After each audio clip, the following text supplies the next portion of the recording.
Dear students, welcome to online classes.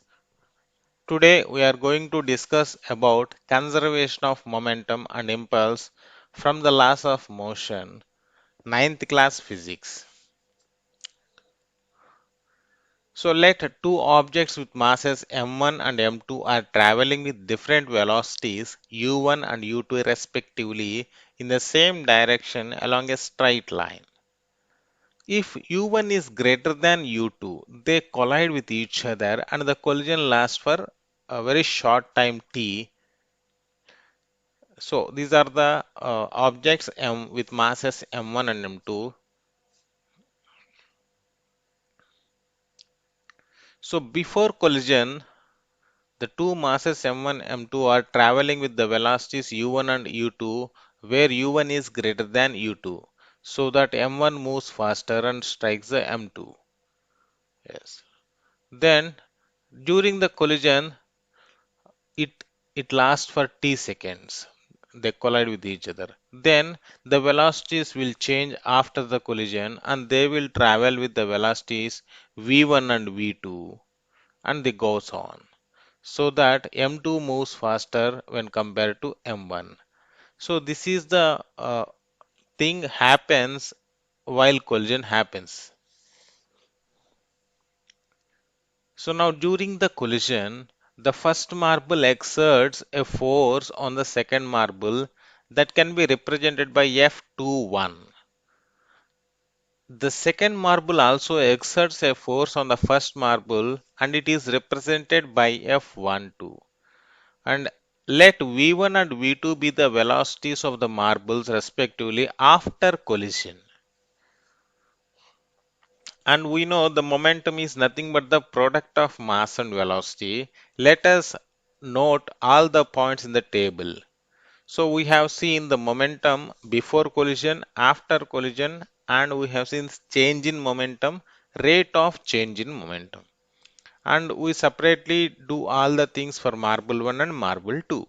So before collision, the marble 1, the mass of the marble 1 is m1, the mass of the marble 2 is m2, and velocities of the marble 1 before collision is u1, after collision is v1, and the velocity of the marble 2 is before collision u2, after collision v2. So based on that we can, before collision, the momentum of the marble 1 is m1 into u1, and for the marble 2 is m2 into u2.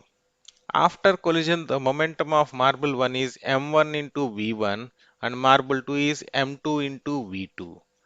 Change in momentum means difference in the momentum happens. So that is m1 v1 minus m1 u1 for marble 1 and m2 v2 minus m2 u2 for marble 2. Rate of change in momentum means that change in momentum is divided by the time t. Then m1 v1 minus m1 u1 by t for marble 1 and rate of change in momentum for marble 2 is m2 v2 minus m2 u2 by t. And according to Newton's third law of motion, the force exerted by the first marble on the second is equal to the force exerted by the second marble on the first one. So that is F21 is equals to minus of F12. So, and we know force is nothing but the rate of change in momentum, that is delta P by delta T. So therefore delta P1 by delta T is equals to minus of delta P2 by delta T. And substituting the values there, m1 v1 minus m1 u1 by t is equals to minus of m2 v2 minus m2 u2 by t. And by solving these two equations, we will get m1 u1 plus m2 u2 is equals to m1 v1 plus m2 v2.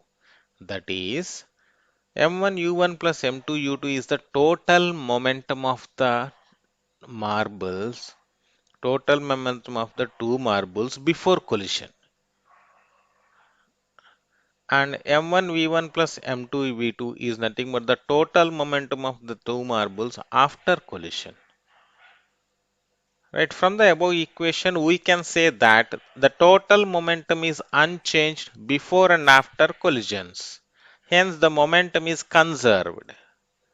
Law of conservation of momentum states that in the absence of a net external force on the system, the momentum of the system remains unchanged. When net external force acting on a system is zero, then that system is called as isolated system. So let us check here.